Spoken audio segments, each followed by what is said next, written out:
Para a gente começar, que senão não vai dar tempo. Ah, e o hino está aqui, a letra.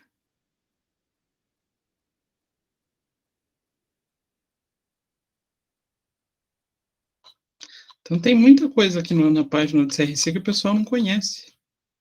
Por exemplo, vocês conheciam a Academia de Ciências Contábeis? Não, eu não.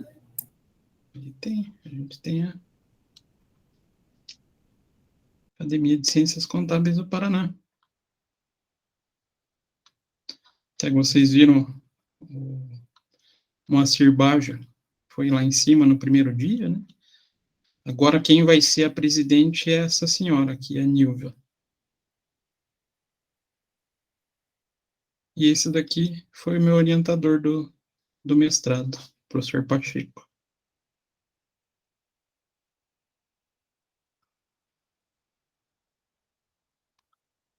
E hoje, um colega da comissão de professores está sendo empossado, está assumindo uma cadeira.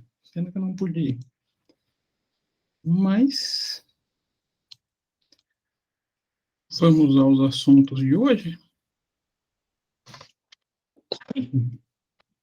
Quero falar um pouquinho de mercado de capitais. Já devia ter falado antes, até do que entrar no mercado futuro.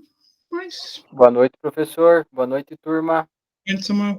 Ué, só estamos nós aqui hoje, Deus o livre. Vai estar estourando a sala, vamos ter que abrir uma outra sessão aqui.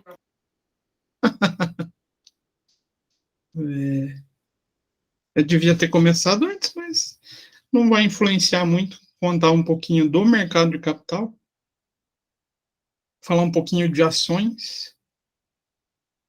Ações, não falar em qual é melhor, qual é pior. Isso varia muito, mas em falar em tipos de ações e de governança corporativa nesse mercado de ações, tá? Isso tem um diferencial bem grande hoje em dia, na hora da gente buscar um investimento, conhecer aonde que essa empresa tá colocada. Mas, primeiro, o que vem na cabeça de vocês, mercado de capitais? Vem algo, não? Bem Empresas, limpo, hein? empresas, professor, em geral. Empresas? Isso. Tem Tipo, relação... a primeira coisa quando que fala em mercado de capitais, eu penso direto na Bolsa de Valores, assim, a primeira coisa que vem na minha cabeça.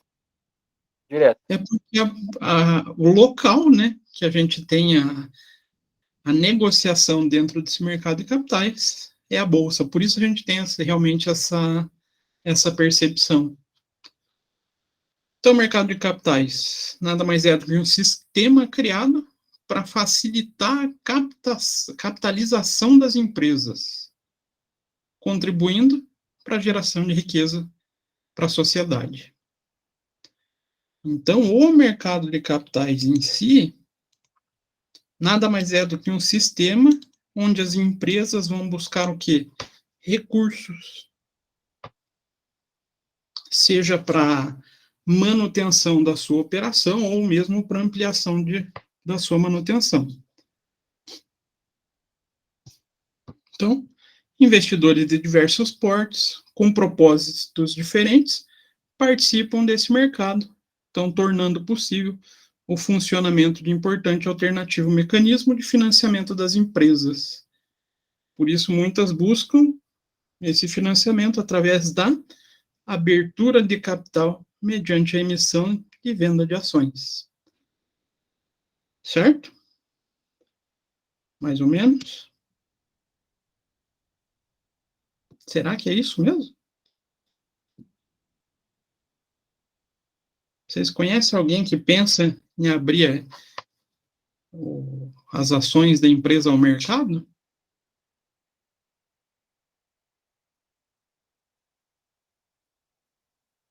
Ou não?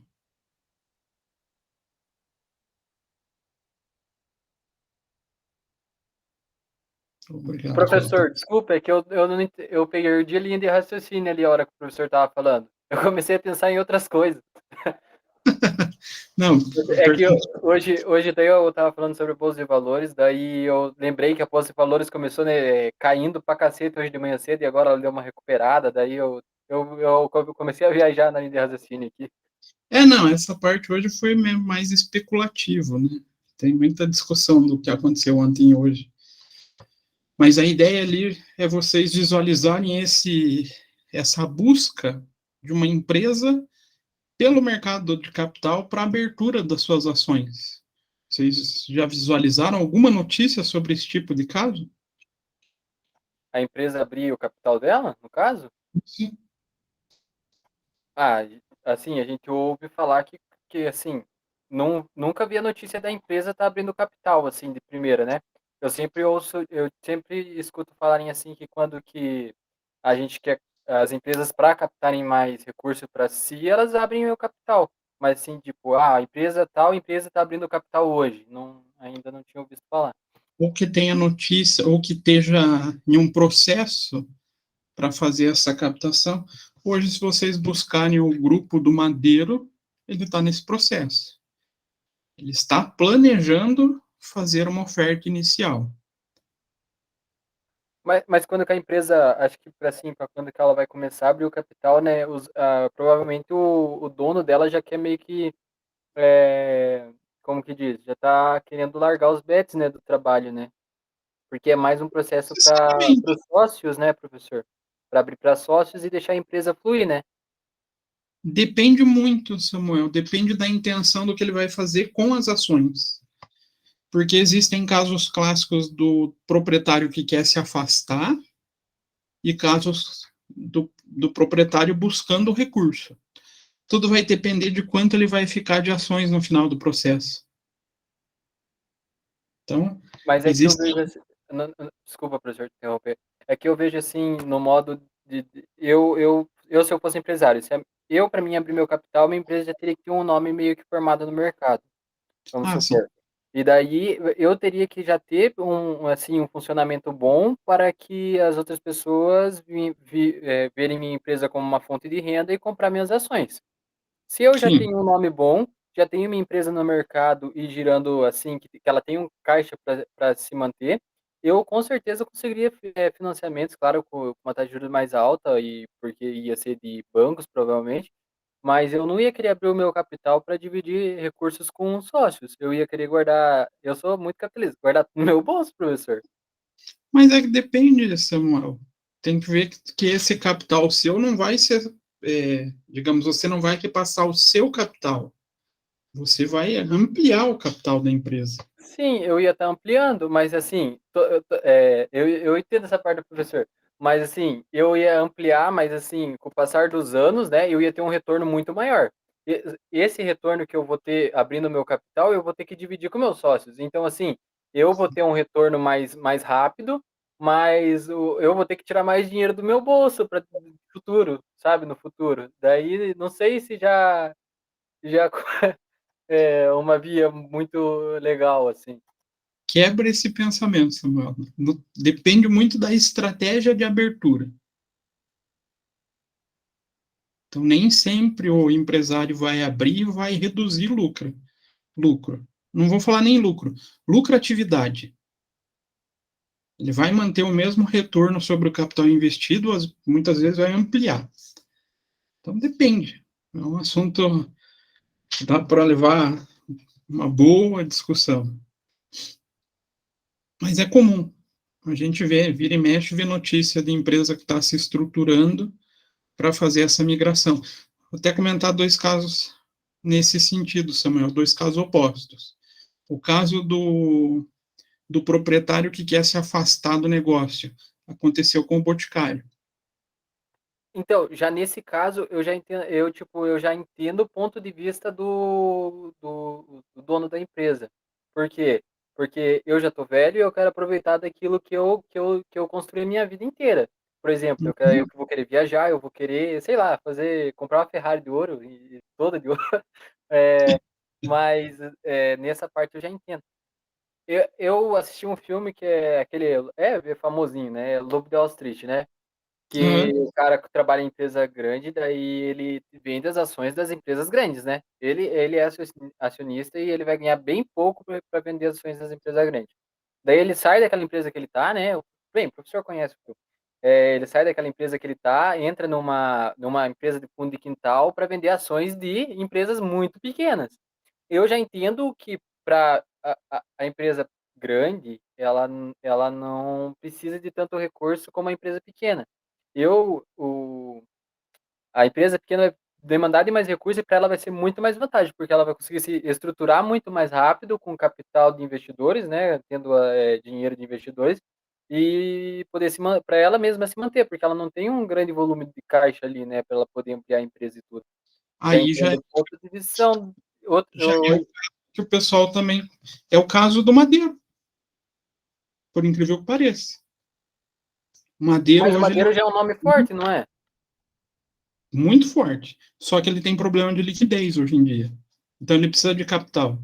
Ele está fazendo esse processo de homologação para fazer a abertura do capital. Então varia muito. São vários casos diferentes, com estratégias diferentes. Isso leva tempo para ser estudado. Então, continuando ali. Então, as bolsas criam, organizam e regulam mercados onde essas ações são emitidas, podem ser negociadas e com confiabilidade e transparência, que é uma das preocupações, principalmente de quem está na posição de investidor, né? O investidor necessita. Mas é por isso que a CVM pega tão forte nesse ponto, né, para qualquer empresa, eu acho. É porque já teve muita fraude, né? Já contei para vocês a história da Merposa? Eu nem tinha ouvido falar dessa empresa ainda, professor. Não? Então vocês já têm um indicativo do porquê que existe uma regulamentação maior de bolsa e por que que surgiu lá na década de 60, 70, desculpa, a Lei 6.404, que é de 76, né? Por uma série de negociações fraudulentas que ocorreram na Bolsa de Valores de São Paulo. Na época existia mais outras bolsas de valores, né? Até 2000 existia, acho que umas 7 ou 8 bolsas, aí unificou tudo na Bovespa. Deixa eu ver se eu acho aqui.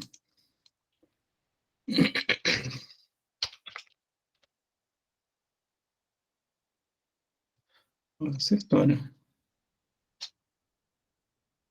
Ô, professor, só aproveitando a deixa da aula, depois da aula, você pode me mostrar só, e aproveitar que o professor está ainda na bolsa ali, como que a gente faz para abrir ali na bolsa aquele, assim, aquele gráfico que mostra os investidores da empresa, se está subindo ali os investimentos, se tem bastante gente, tipo a Petrobras, tem bastante investidor investindo, ou se eles estão deixando de investir, estão vendendo as ações? Tem Tá, a como? gente dá uma olhadinha. Mas busquem depois ler sobre essa história aqui, Merposa. Então vocês vão encontrar várias histórias. 35 anos lançaram ações da Merposa. Em 70 foram ações da Merposa. Agora estão falando que é o Bitcoin, né? E só para vocês entenderem a lógica disso daqui, o nome Merposa vem de Merda em Pó S.A. Venderam ações de uma empresa que não existia. Eu acho que o professor já tinha comentado alguma coisa sobre isso, agora que o professor falou, eu acabei Lembrou? recordando. Mas busquem conhecer. Então, ó, pensando em empresa, como é que a gente pode captar esse recurso? Então, pensando em fontes de financiamento, a gente tem recurso próprio, então gerado pelo próprio negócio, então lucro retido, rotatividade de crédito, e a gente tem a figura de recurso de terceiros.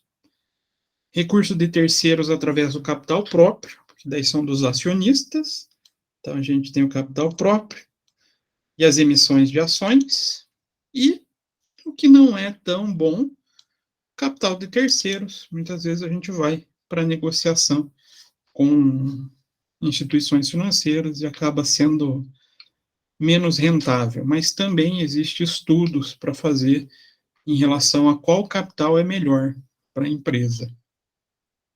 Então, esse uso de fontes internas de financiamento impacta diretamente a rentabilidade esperada do investimento.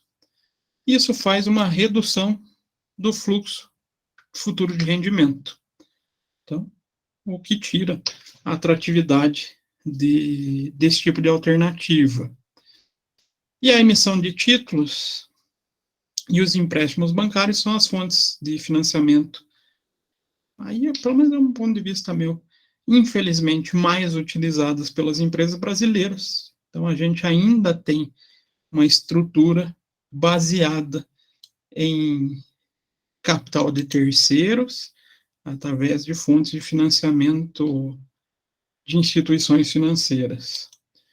E na segunda metade dos anos 2000, com a consolidação do mercado acionário e com uma estabilidade econômica que o Brasil alcançou, aumentou de maneira significativa a tal da IPO, Initial Public Offering, ou oferta pública de ações, que é o momento da empresa pegar suas ações e transformar elas em ações públicas. É quando a empresa entra no mercado de capitais. Agora eu fico na dúvida. No ano 2000, mais ou menos, a gente conseguiu estabilidade econômica? 2021, professor? 2000, lá atrás. Acho que a Aí maioria de não, vocês estava nascendo, né? eu não estava nem nascido ainda, professor. Então ali a gente tem um pouco de história envolvida, né?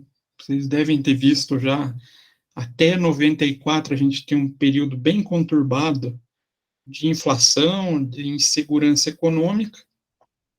Foi nessa época que entrou Fernando Henrique Cardoso, acho que alguma coisa assim. Ele Uhum. que ajudou bastante a economia, né, professor? Na verdade, até quem começou todo esse processo foi o Itamar Franco.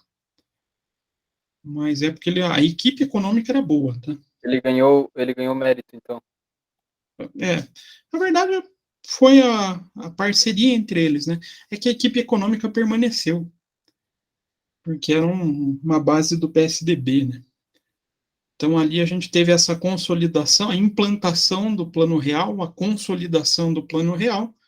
Isso fez a redução da economia, a implantação de políticas econômicas diferenciadas e criou um movimento de estabilidade, né? Até, curiosamente, dois desses economistas estão no governo Lula agora, tá? Vão entrar para o governo Lula. Principal, que chamam de pai do plano real, é o Pércio Arida. Ele já está trabalhando na equipe de transição. Não dá para saber muito. O pessoal critica, tem gente que tem medo, mas acho que não é só o PT que está nesse governo, né? Então pode ser que saia uma coisa. Então, ali, pensando nessa emissão de ações, ao emitir as ações, a empresa abre seu capital à participação de investidores. Então, quem adquirir ações torna sócio da empresa e mantém essa condição enquanto tem a sua propriedade. E a qualquer momento, essas ações podem ser vendidas. E é o que acontece, né? Todo santo dia. Em mercados organizados, a terceiros. A gente tem até nomes diferentes para essas movimentações. A movimentação quando a empresa vende e quando são negociado entre um acionista e um terceiro. E o processo pode e vai ser repetido de maneira indefinida. Todavia, esse procedimento só vai continuar funcionando e para garantir os direitos dos novos sócios, é necessário que um conjunto de normas sejam seguidas e permitam o controle, desde a emissão até a negociação em bolsa. Então, qual que é o papel principal de uma bolsa, de uma CVM, que é quem regula esse mercado de valores mobiliários, né? Nesse mercado de capitais? É criar as normas para que essas transações entre empresas e investidores e outros investidores seja feita de maneira segura. Certo? Tem um papel bem importante aí. Então, o mercado de capitais compreende tanto o mercado de bolsa, organizado por uma ou mais instituições e regulamentados por organismos governamentais. No Brasil, quem que é esse organismo?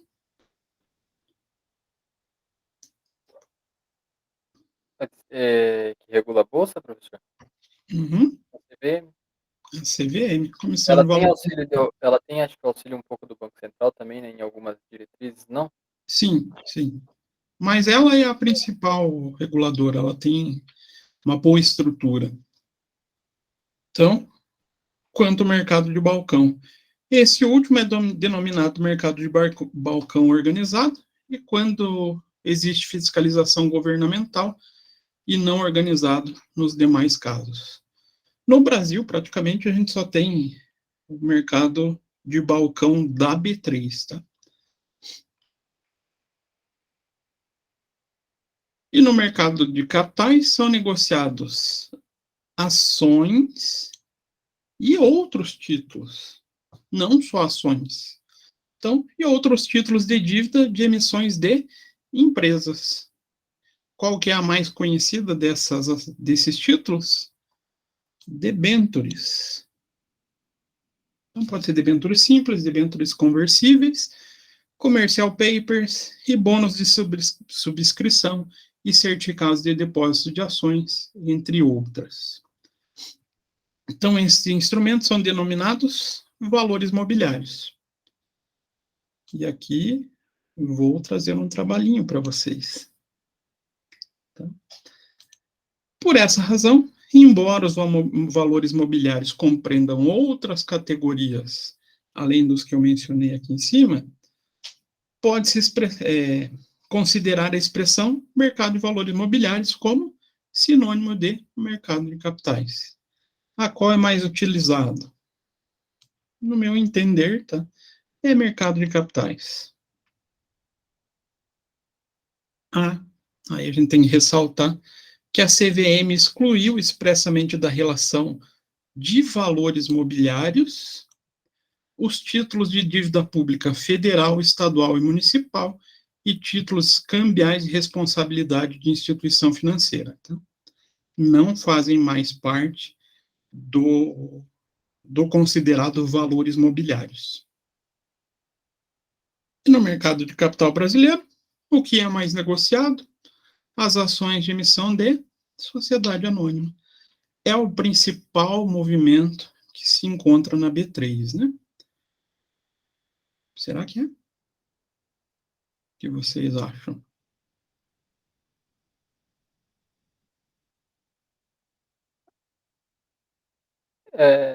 Acho que sim, né, professor? É a grande movimentação que existe na B3 é a figura das ações.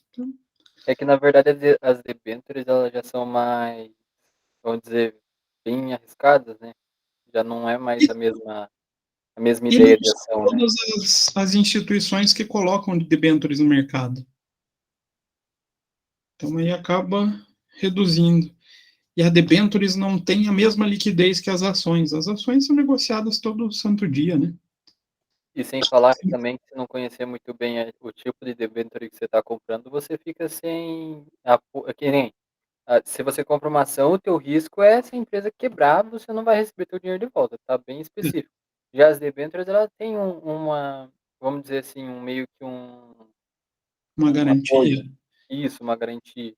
E, dependendo da debênture, ele já não tem. Daí, se você não conhecer Isso. bem esse tipo de mercado, você acaba colocando os pés pelas mãos. Uhum. Literalmente comprando gato por lebre, né?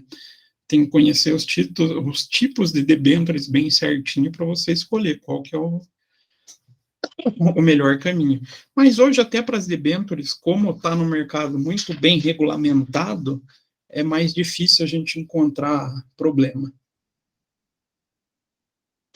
Então, aqui, de maneira bem singular, como que funciona esse mercado?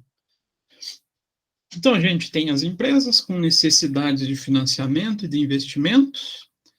Elas escolhem, então, uma forma de busca de capital, e uma delas pode ser as ações.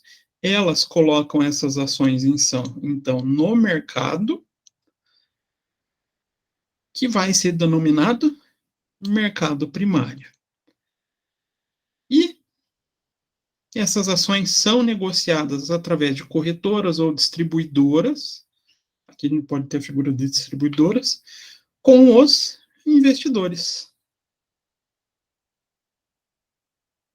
Então, começa uma negociação entre empresa e investidores. É o tal da emissão inicial das ações, a oferta inicial de ações, né? Bacana, foi feita a oferta inicial de ações, essas ações começam a circular de maneira livre em qual mercado? No chamado mercado secundário, que são negociadas na Bolsa de Valores e através do intermédio de corretoras. Aqui não entra mais a figura de distribuidoras.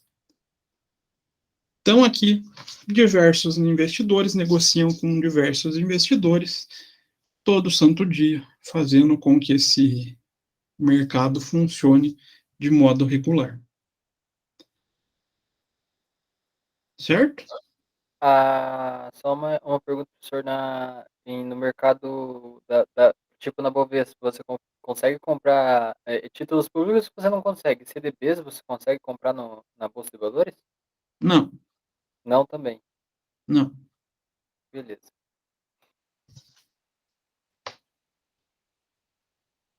Então, pensando nesse mercado fértil das ações, a gente tem que entender o que são elas, né? São títulos de renda variável emitidos por sociedades anônimas. Então, essa é uma característica essencial. Só quem emite ação é sociedade anônima. Como é que se divide uma empresa sociedade limitada? Não posso falar ação. Já muda para cota. E cota é negociação entre particulares. Então, a ação, então, ela é o menor título, então, é a menor fração do capital de uma empresa que fez a sua emissão. Professor, mas essa ideia de cota e ação é semelhante? É semelhante, com regulamentações um pouco diferentes. Tá? Então, o investidor em ações é um coproprietário dessa sociedade anônima que ele é acionista e que participa dos seus resultados. Então, além de ser um investidor, ele se torna um coproprietário da empresa, mesmo que seja um pedacinho pequenininho. Isso faz com que ele tenha outros rendimentos que não seja só a negociação, né? Quais são os principais rendimentos que uma ação pode trazer? Só dois. Tem como falar? Qual que era a pergunta mesmo, professor? Quais os dois principais rendimentos que o dono de uma ação pode ter nessa participação com a empresa? Nossa, agora você pegou. Ele pode pegar e ter aquele lucro, né, da empresa, que a empresa distribui. Não sei, agora só não me recordo se ele é mensalmente ou anualmente, mas ele distribui aquele recurso. Ou ele pode ir na superfaturação da ação dele, né? Por exemplo, ele comprar a ação a 10, ele pode revender a 15 ou a 20. Esse é o segundo ganho Aí que ele ele pode está ter. deixando de ser o proprietário. Então, Mas mas a gente tem dois rendimentos como proprietário. como Então, proprietário? primeiro você acertou ali, que é o dividendos, é a distribuição de lucro, e tem empresa que se usa do juro sobre capital próprio. Então, você pode ser remunerado com um juro sobre a ação que você tem lá, sobre o valor das ações que você tem. Não é não vai ser, mas eu vou errar aqui, mas, não é aquele quando que a empresa ela pega e você, tipo, tem a ação, daí a empresa vem lá o dividendos. Beleza, você pode pegar aquele dividendos, ou você pode pegar e falar: "Não, eu espero mais um pouco, mas você vai me remunerar por isso. Você vai me dar um juro sobre esse dividendos que eu não vou pegar agora, vou deixar para pegar mais depois". Daí é sobre isso que a gente está falando? Também, mas o principal do juros sobre capital próprio não precisa nem ter esse dividendo guardado. É só sobre o valor investido. Vocês ainda vão ver mais esse assunto dentro de planejamento tributário, tá? Porque o juros sobre capital próprio também é uma forma de planejamento tributário para a empresa. E Fala como hoje? que funciona, professor. Fiquei curioso agora. Ele jogou no ar e não falou. Fala aí como funciona, professor. Ixi, isso dá uma aula inteira, Samuel. Em vez dela distribuir lucro, né, ela considera um pagamento de juros sobre o seu capital e diminui como se fosse uma despesa da empresa. O regulamento do imposto de renda permite. Mas aí tem. Quem quiser ler um pouquinho, eu tenho um artigo publicado sobre esse assunto. Então, falando das principais leis, o que nós temos regulando esse mercado de ações? É o que eu falei lá, a Lei 6.404, essa vocês têm que saber de cor, salteado, trás para frente, de frente para trás, porque aqui tem uma série de regulamentações contábeis, tá? Então, 6.404 de 76, a chamada Lei das SAs. E a Lei 10.303 de 2001, denominada Nova Lei das SAs. Não alterou essa aqui, tá? Apesar do nome levar um entendimento de alteração, não. Essa Ela daqui só ainda complementou, permanece. né? Hã? Ela complementou mais, né? Isso, ela fez uma complementação, ela não substituiu. Então, as duas ainda estão vigentes. E o que é muito importante, principalmente para a gente na contabilidade, conhecer como que são classificadas. Isso interfere, inclusive, em processos contábeis, tá? Então, a gente pode ter a ação sendo classificada como escritural, a maioria é escritural, ou nominativas. E, além disso, elas se classificam também em ordinárias e preferenciais, conforme possuam ou não direito a voto, respectivamente, e conforme seja definida a prioridade na distribuição dos dividendos. Então, a gente tem essas 4 principais classificações em relação à forma e em relação a direitos, a liquidez. Então, escriturais, o que são? Ações que não são representadas por certificados, não necessitando da emissão de cautela para sua transferência. Então, vou negociar ela, eu não preciso escriturar, não preciso assinar documento nenhum transferindo a posse dela. São escrituradas por um banco, o qual deposita as ações da empresa e realiza lançamentos de débito ou a crédito dos acionistas, não existindo movimentação física dos documentos. Aqui, banco, a gente pode entender também como corretora de valores, tá? Qualquer operador do mercado de ações.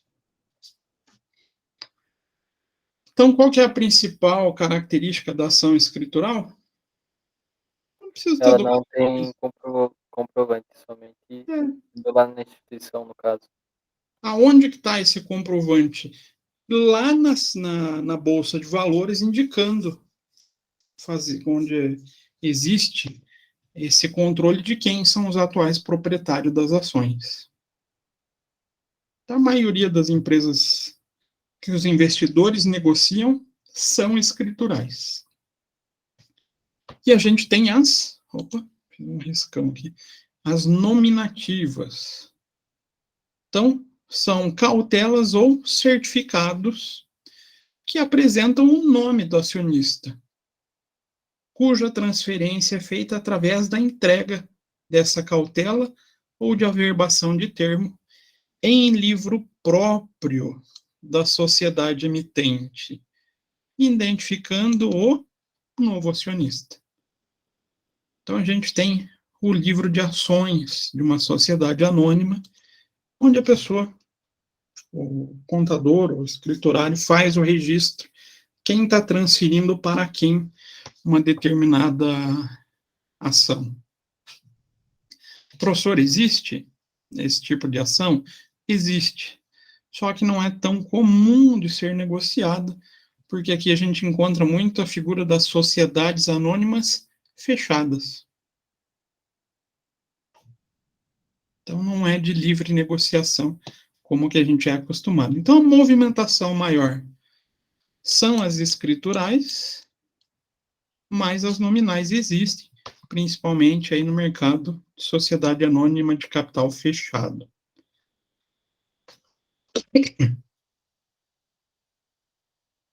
E esse assunto daí, a gente tem vários temas da contabilidade que se interessam em relação à liquidez. Falando em ações ordinárias, são ações que, além de proporcionar participação nos resultados, né, tem direito a dividendo, mas ela traz uma característica importante: compete o direito a voto em assembleia. Certo? Então, só vota em assembleia de uma SA quem tem ações ordinárias. E as preferenciais? São ações que garantem ao acionista a prioridade no recebimento de dividendo.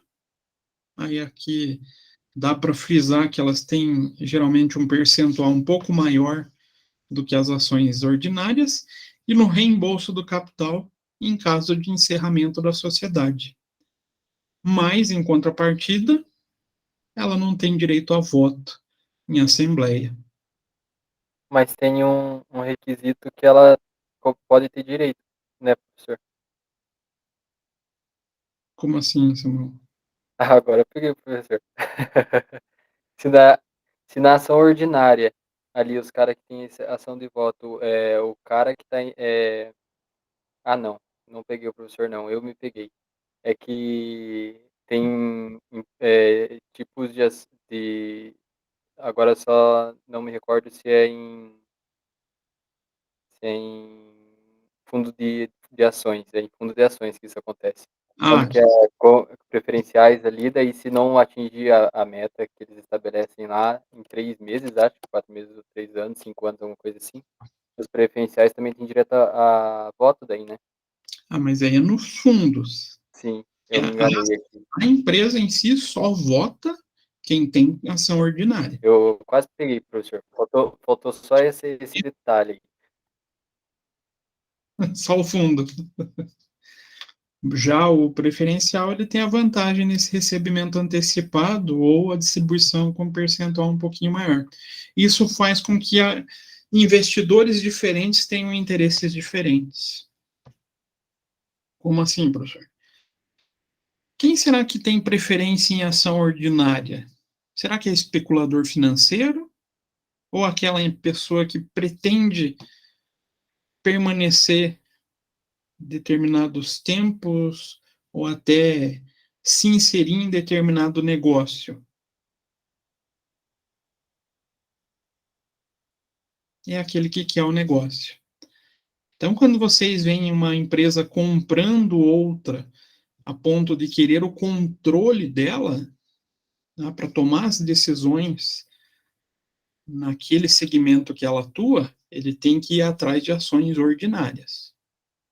Essas ações entram em negociação em um volume menor no mercado, tá?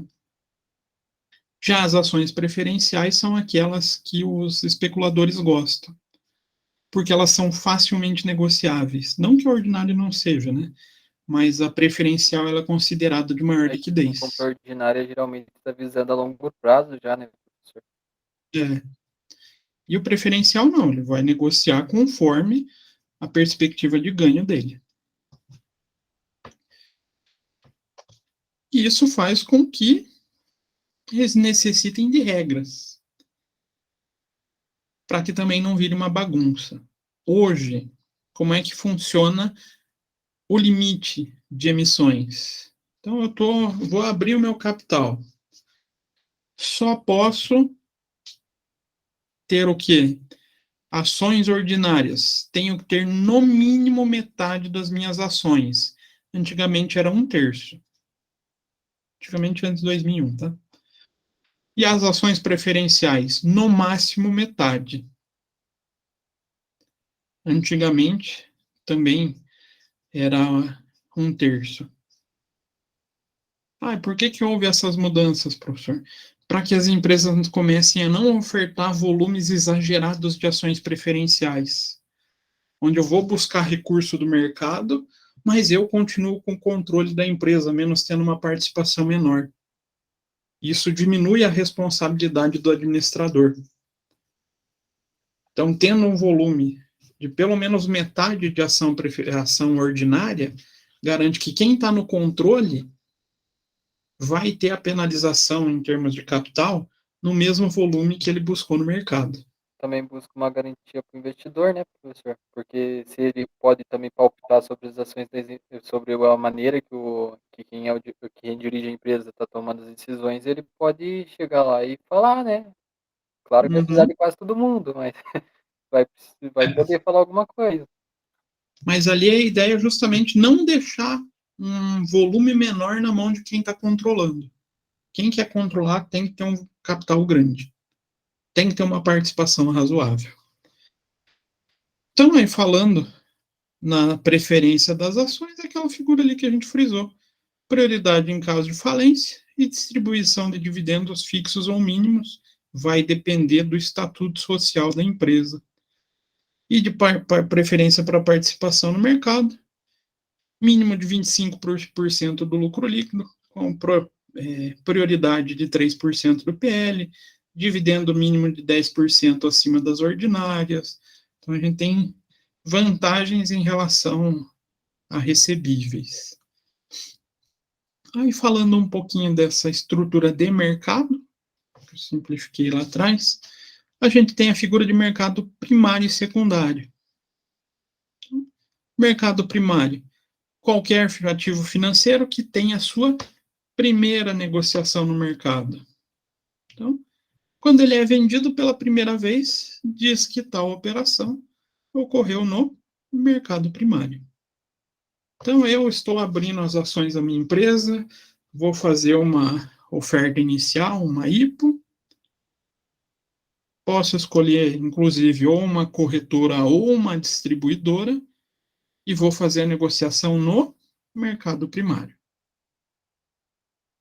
Já o mercado secundário, que é: se o primeiro comprador revender esse ativo financeiro a uma terceira pessoa, e este a outra pessoa, e este a outra pessoa, e vira um ciclo sem fim, diz que tal operação está ocorrendo em um mercado secundário. Certo? Qual é mais importante? Os dois, Ah, não tem perfeito. como, não tem como, né? As pessoas, digamos que o brasileiro, eu vejo isso lá pelo meu trabalho. Você fala pro cara que ele tem que deixar o dinheiro dele guardado por 3 meses ali, o cara já dá um pulo, falta pegar o dinheiro na mão e sair correndo, professor.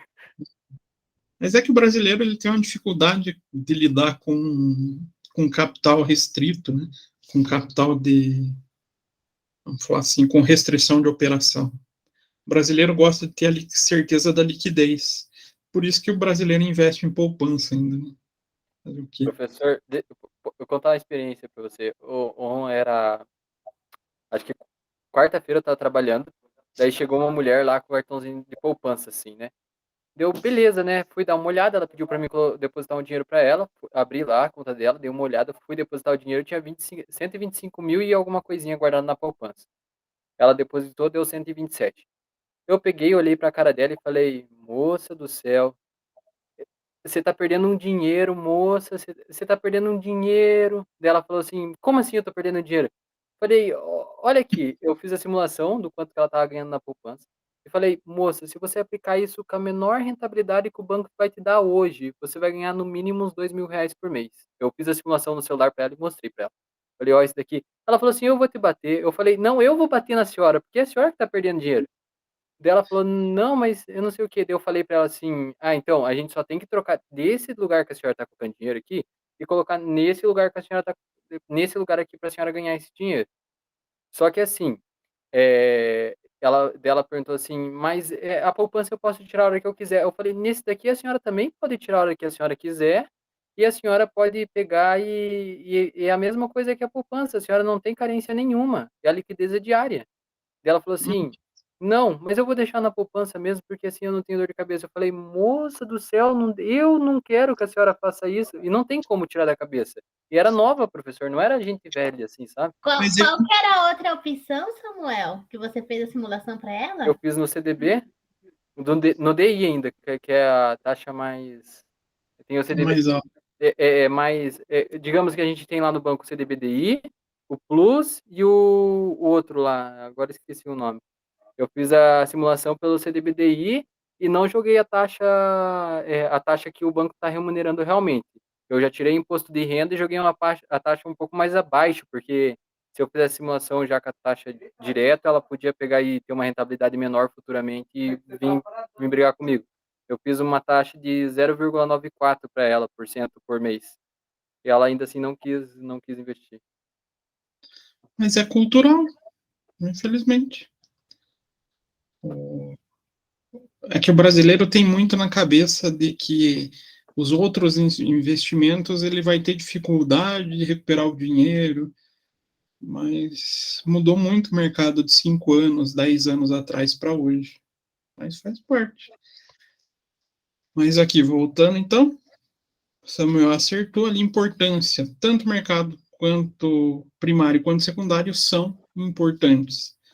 Então, o mercado primário é aparentemente mais importante para a economia, pois habilita as empresas a obterem esses recursos para investimento. Porém, sem o mercado secundário para conferir liquidez a esses títulos, o que ia acontecer? Os investidores não iam comprar ação, não iam buscar ações. Então, se não existe o mercado secundário, não adianta nada uma empresa ir no mercado primário e tentar negociar ação. Dá para ver isso daí com o que o professor disse, semana passada, acho que foi, né, do outro que o professor estava explicando, né, uma comparação, né. É. Então, a gente tem os dois mercados se complementando e fortalecendo esse mercado de capital. Então, aqui só voltando, um outro desenho em relação ao mercado primário. Quem que pode fazer essa emissão? Então, as empresas fazem a emissão e fazem a negociação ao público. E quando a empresa quer resgatar, ela também vai por esse mercado primário e compra a ação público, do investidor, para ela. Vocês já viram esse tipo de operação?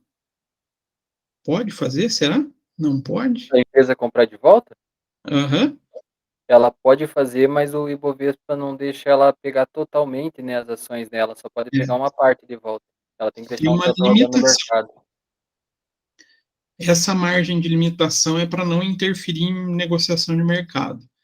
Porque essa recompra da ação, ela é um instrumento de controle. Então, eu estou lá na empresa fazendo essa gestão de ações. Vejo que minha ação começa a cair demais. Quero tentar estancar essa queda, eu vou no mercado e compro minhas ações de volta. Tiro ações de circulação, isso vai fazer com que a ação tenha uma tendência de manutenção do preço, né? Ela vai estabilizar o preço. Porque tem mais gente, digamos que o investidor, vê que tem gente comprando, eles vão querer segurar um pouco mais. Não só isso, mas ele vê que, vamos falar, tem 1 milhão de ações circulando, tem muita ação, vai diminuir o preço. Diminui, em vez de 1 milhão, tem 500 mil. Diminuiu o número de ações, isso faz com que o preço tende a levantar. Só que um movimento de queda, esse levante no máximo vai estabilizar, mas é uma ferramenta. Por isso que daí a ação, essa compra de ação é regulada pela Bovespa, pela B3, né? É bem aquele negócio oferta e demanda, né? É puramente pautada em oferta e demanda. E aqui daí a figura do mercado secundário, que é o complemento, onde os acionistas, os investidores fazem negociações entre eles através da bolsa de valores no mercado de balcão. E hoje em dia, na verdade desde 2001, existe uma busca muito grande por esse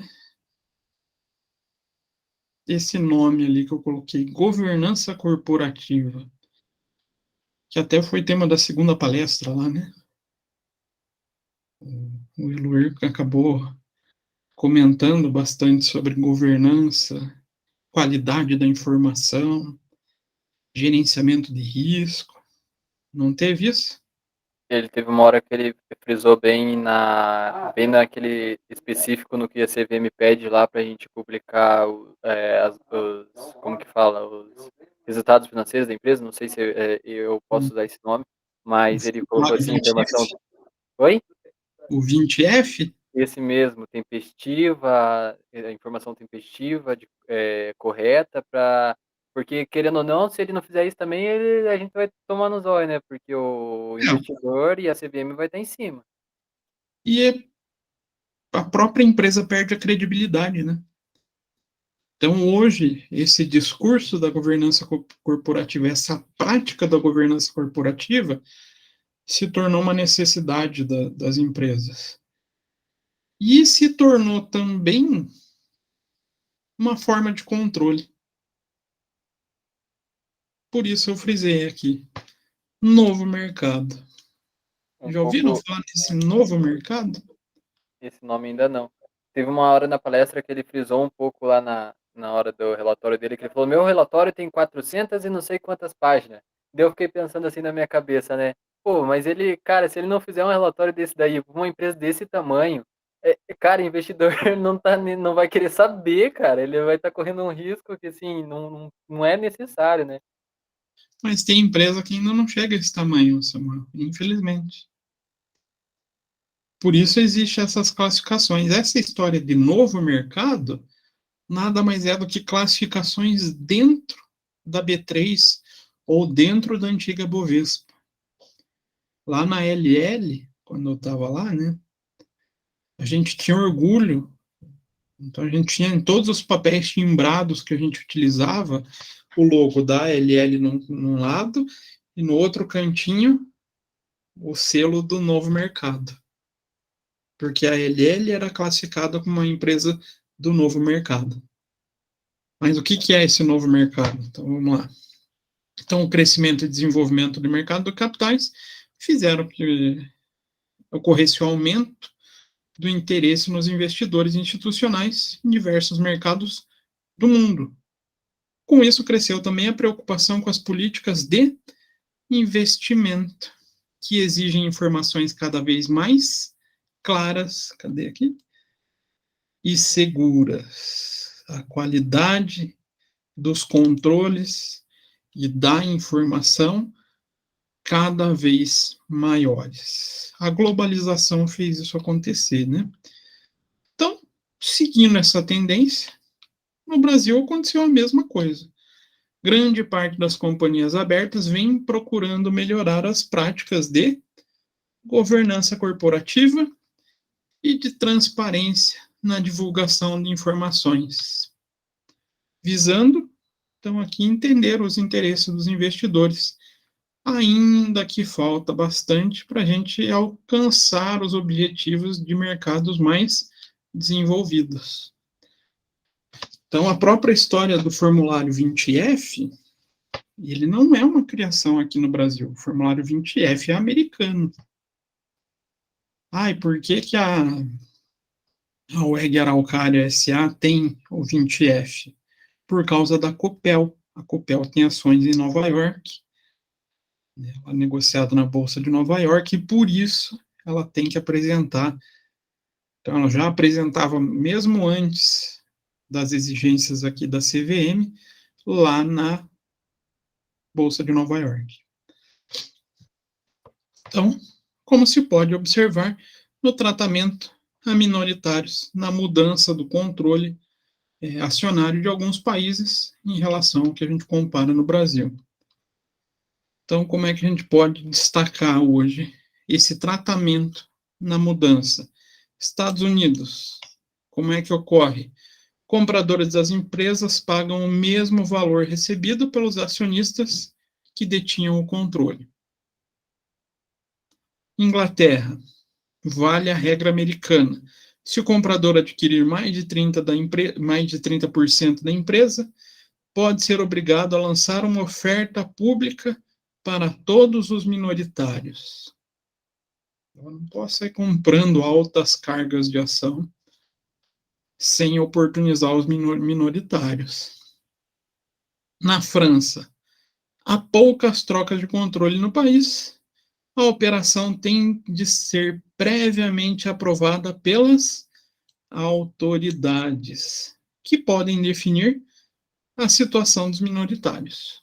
Então, aqui não existe uma regra fixa. Existe um órgão de controle que define o que deve ser feito. E no Brasil, os detentores de ações ordinárias recebem 80% do valor pago aos antigos controladores. E os detentores das ações preferenciais recebem o que o mercado lhes pagar, normalmente uma fração do preço pago aos ordinaristas. Então, a gente ainda tem muito para evoluir nesse controle em relação ao mercado americano e inglês. Isso daí puxa um pouco por causa que o Brasil ele é um país mais novo do que o resto, por causa que a gente demorou mais tempo, né, para evoluir isso, né, ter empresas e coisa. Vai demorar um pouco ainda para a gente ainda pegar. Mais com a bolsa sendo mais recente, né? Uhum. Vai demorar um pouco pra gente pegar essa pegada. Não é porque a gente é ruim, porque a gente fala assim, não, o Brasil é não sei o que, tem demora para evoluir, mas é que ele é um país mais novo, né, nesse requisito, ele vai demorar um pouquinho para dar esse passo, né? Na verdade, a gente usa muito como a gente, é igual você falou, a gente é mais recente nessa prática, a gente acaba estudando esses mercados mais desenvolvidos e adaptando as realidades aqui para o Brasil. Então, a gente está indo. Se vocês vissem como era lá em 2002, a Bolsa de Valores, e como está hoje, a evolução foi muito maior. A gente, acho que para a idade nossa, assim, como país, a gente até que tá se superando um pouco, né? Isso tá. Então, pensando nesse contexto, em setembro de 2000, foi criado ali na Bovespa o novo mercado, que foi desenvolvido com o objetivo de estimular o interesse dos investidores e, ao mesmo tempo, valorizar as companhias que aderissem a esse novo mercado. Então, a gente aumenta aqui o nível de governança corporativa de um grupo de ações, de um grupo de empresas. Então, o novo mercado é um segmento destinado a negociações emitidas por empresas que voluntariamente adotam regras societárias adicionais. Então, não só a da 6.404 e da 10.303. Entram regras da própria CVM. Da própria B3, desculpa, não é da CVM aqui. Então, com essas regras societárias adicionais, ocorre a ampliação do direito dos acionistas e acaba melhorando a qualidade das informações que são prestadas por essas empresas. Então, Existe restrição para operação no novo mercado? Que vocês me dizem, existe? Eu tenho uma empresa que é capital aberta. Posso aderir ao novo mercado? Posso. É livre, desde que eu siga o regulamento do novo mercado. Então, o regulamento do novo mercado inclui aqui um conjuntinho de regras, aqui são as principais, tá? Não são todas, que tratam alguns aspectos. Exemplo, direitos societários.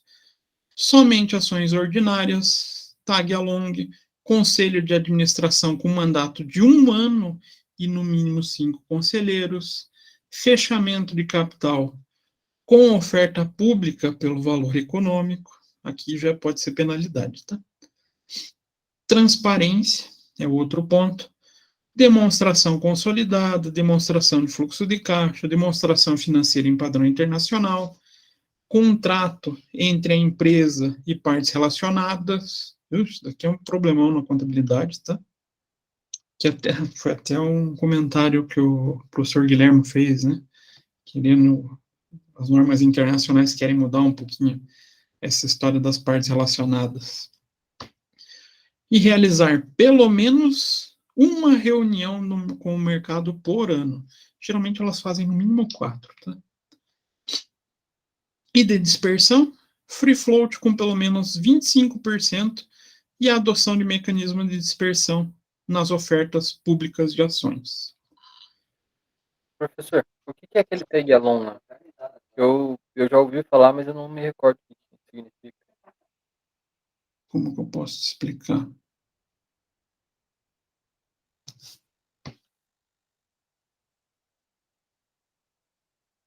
Eu preciso pensar em como te explicar, Samuel.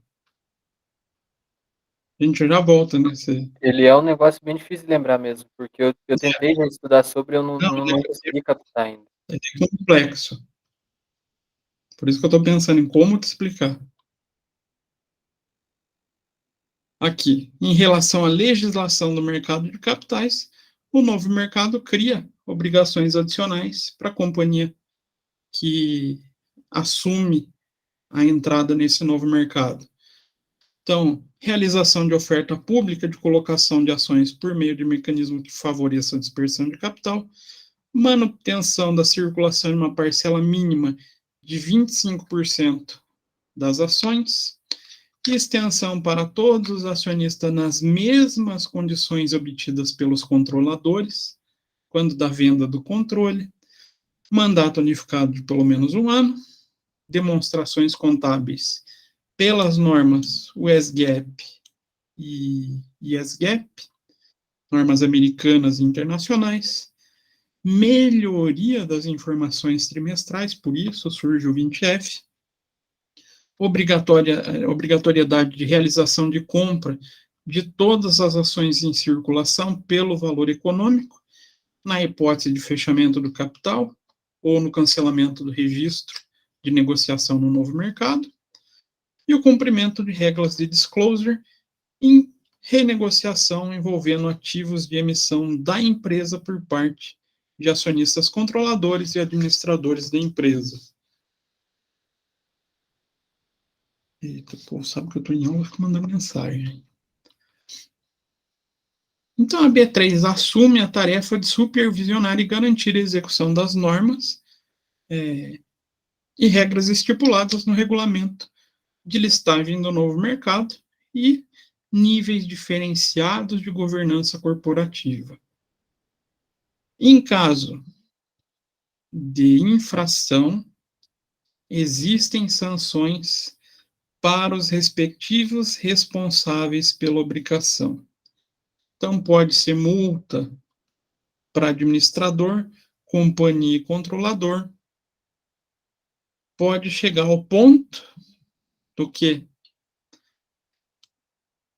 a empresa ser desenquadrada do novo mercado e, se assim o feito, faz uma oferta pública de aquisição para todos os acionistas. Ela é obrigada a recompra de todas as ações a valor econômico, tá? Olha que risco. Professor, das empresas têm que contratar um auditor independente para ficar supervisionando isso, não? Isso não é só para o novo mercado. Todas as empresas que estão em bolsa de valores são obrigatórios a auditoria independente e com rotatividade do auditor, tá? É a cada, acho que não lembro, agora eu estou na dúvida se é 2 ou 4 anos. Permanecer esse prazo com um auditor, com uma empresa, por exemplo, estou com a KPMG, passou esse prazo, eu tenho que trocar para outra empresa. Essa era outra pergunta que eu já ia fazer para você, mas você já respondeu. Tem empresas, então, específicas que têm auditores e elas vão se revezando entre si nas instituições? Isso. Não é que vão se revezando, elas vão sendo contratadas, né? Elas são prestadores de serviços, só que elas têm que estar habilitadas para isso. Inclusive o auditor, tá? Opa, deu uma rabiscada aqui, deixa eu achar. Deve ganhar muito bem esse cara, né? Deve ser uma coisa de louco, né? Esse trampo. Porque é um trampo muito, assim... Cara, se você fizer cagada, teu nome... Você praticamente sai do mercado, né? Teu nome fica gravado. E é caro isso, tá? Manter esse registro. Aqui, ó, quem quiser um dia participar, tem que fazer esse exame aqui, ó. Exame de qualificação técnica. Então, Um aprovado por ano nesse exame, certo? hã? Não, tem uma quantidade. Então, aqui, esse ano foi a 23ª edição, e ele tem uma prova específica. Cadê aqui, ó? Prova específica para autuação em auditorias nas instituições reguladas pela CVM.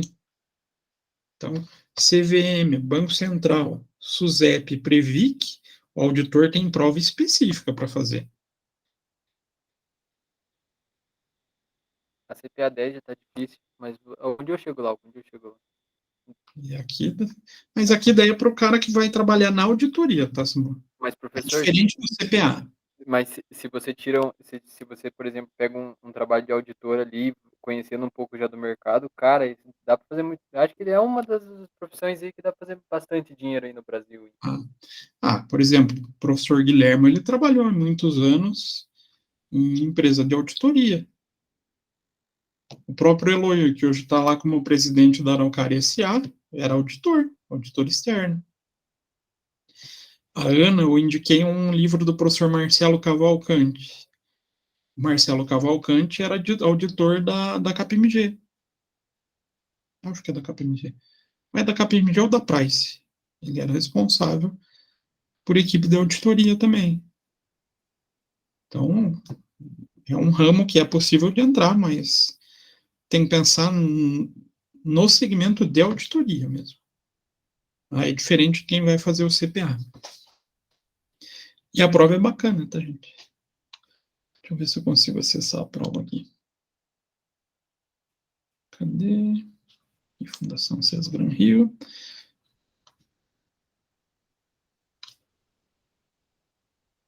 Cadê? Prova.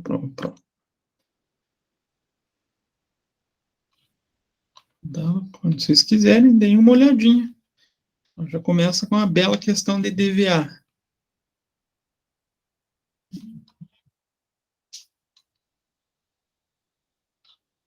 Eu lembro que eu levei para aula de intermediária.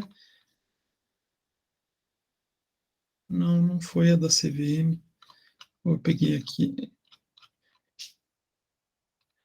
Teve uma questão dissertativa das provas de auditores que eu levei para o pessoal resolver lá em sala. A gente resolveu junto.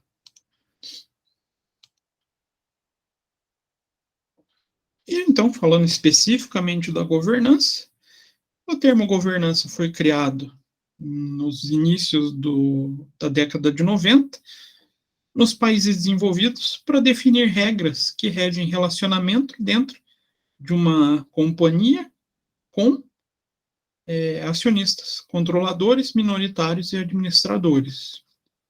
Aqui no Brasil, quem faz não vou falar normatização, mas quem faz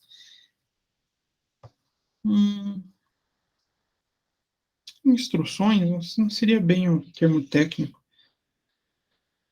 ou indicações de boas práticas, é o IBGC, Instituto Brasileiro de Governança Corporativa, e segundo ele, o que é a governança corporativa?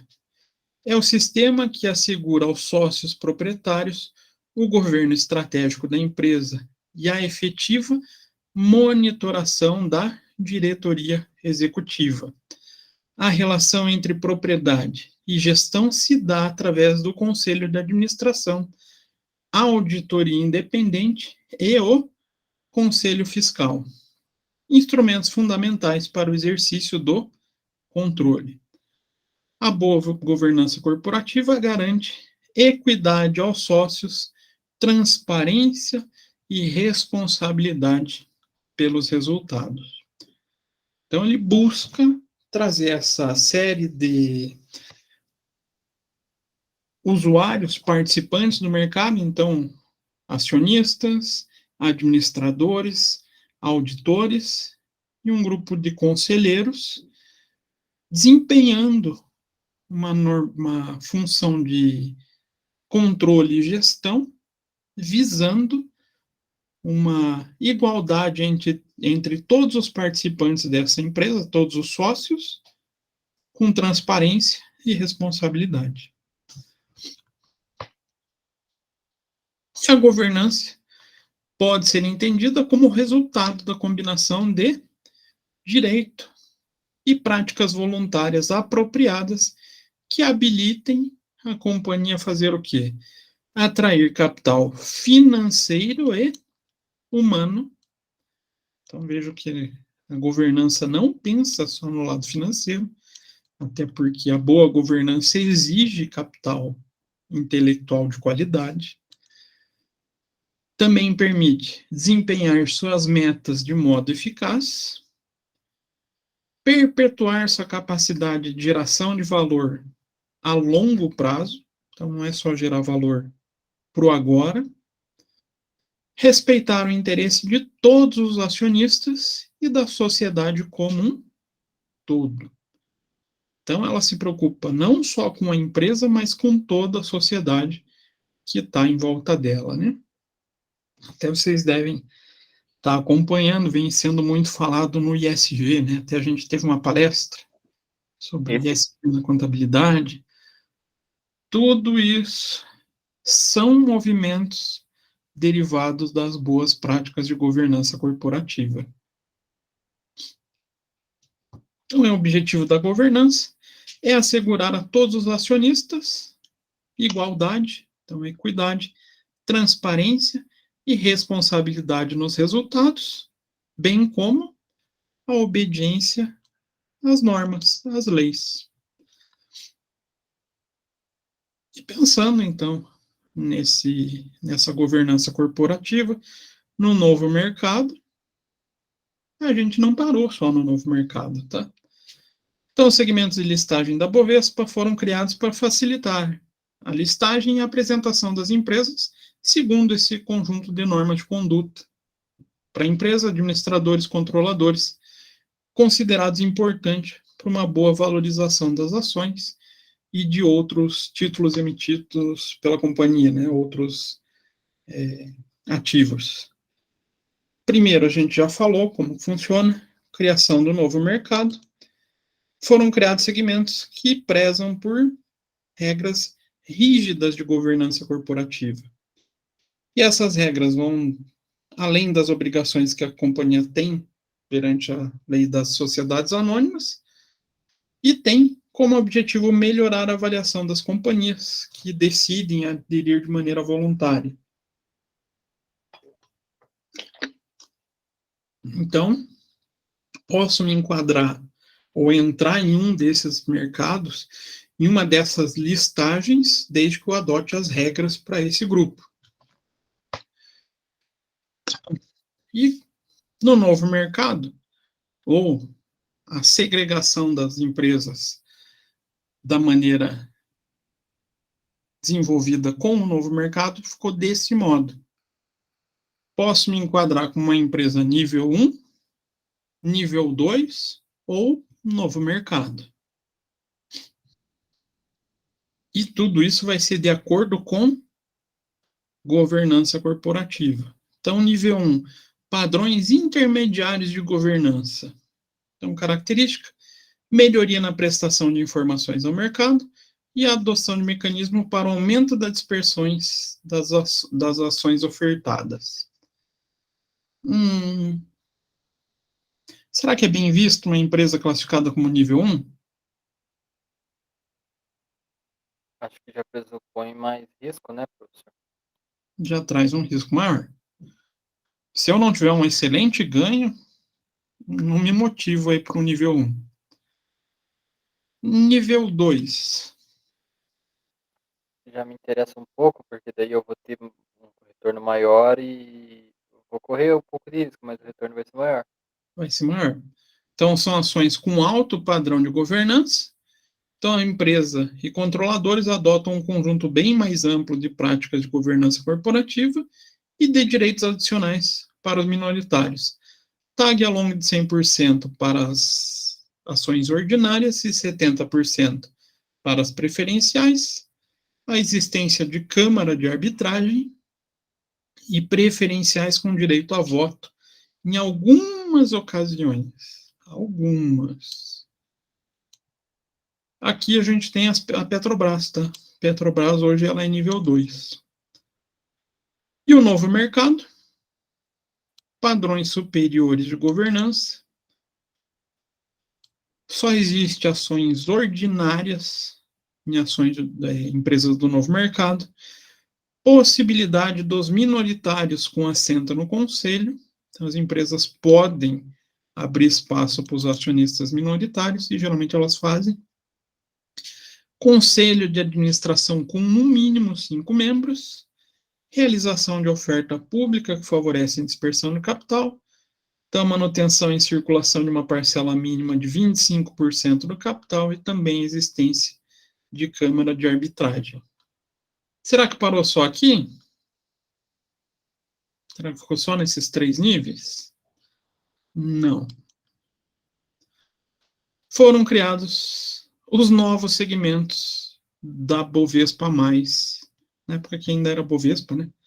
Mas ela continua com esse nome, Bovespa+, e Bovespa+, nível 2.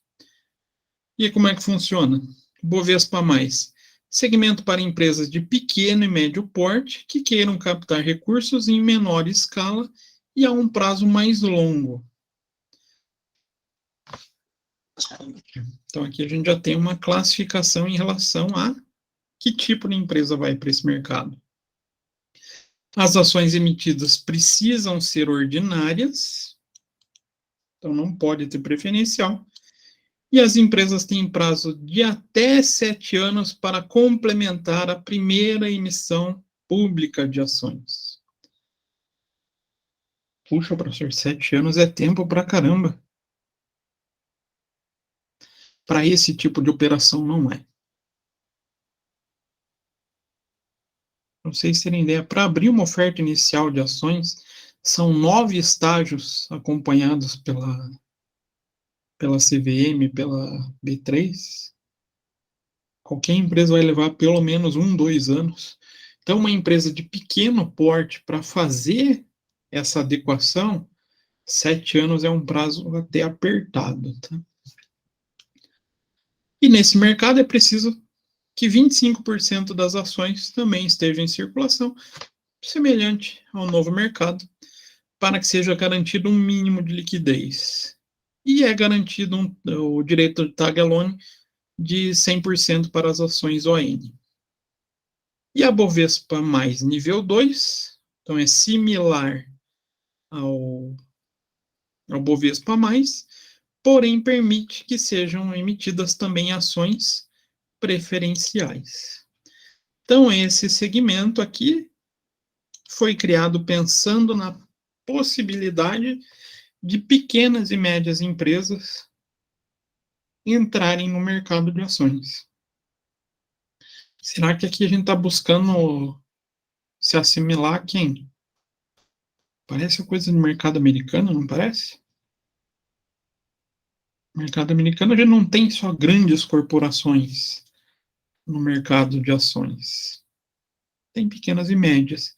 E essa foi uma forma que a B3 conseguiu encontrar para tentar trazer essas pequenas e médias empresas. Claro que essa pequena empresa está faturando ali 70 milhões, 80 milhões, não é tão pequenininha assim, né? Para esse mercado. Então, a gente hoje tem 5 níveis de listagem dentro da B3. Bovespa mais nível 2, Bovespa mais, o nível 1, o nível 2 e o maior de todos, o novo mercado. Então, aqui, trazendo ações de pequenas e médias empresas com nível de governança já razoável, e aqui pensando nas grandes empresas, a classificação ou a listagem em relação à qualidade da governança corporativa. Então, aqui a gente vê essa evolução. Eu tenho uma ação que não está nessas listagens, eu atendo só o regulamento, só as normas. Não, que era nível 1, já começa a ter requisitos de transparência, de divulgação. Opa, vou para o nível 2. Começa a ter requisitos societários, não só de transparência. Não, eu vou para o novo mercado. Opa, eu ainda passo a ter somente ações ordinárias. Olha como o nível de exigência vai subindo conforme esse mercado, né? E ali também, no novo mercado, no Bovespa+, nível 2, começa a ter um pouco de controle com ações ordinárias e preferenciais, e a Bovespa+, aí já traz somente a figura da ação ordinária, uma maneira simplificada de se parecer com o tal do novo mercado, né?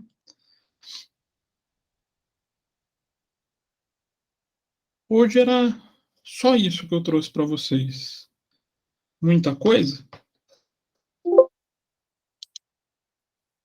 Vocês ainda estão aí? Já foram todo mundo dormir. Mentira, eu tô aqui. A Helen já está cochilando ali, no 15º sono. A Ana também. Ela nem responde. Não, tô aqui, tô ouvindo. Acordou assustado agora. Aham. Tá Tô bom. bem, tô aqui. Ó a voz de sono. Ela ficou com voz de sono, hein? Poxa, professor, claro que não.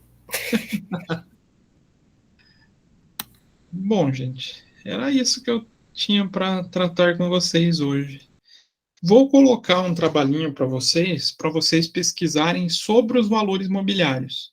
O que é considerado pela CVM um título de valor mobiliário? Quais são esses títulos? Tranquilo? É coisa bem simples, não é nada de complexo. Oi, Simão? Sossegado. Isso é bem só para complementar a nota. Agora a gente vai fazer mais alguma coisa que Samuel tinha. Deixa eu parar a gravação aqui, senão vai ficar 200 mega 200 não, vai para uns 500 mega, cara.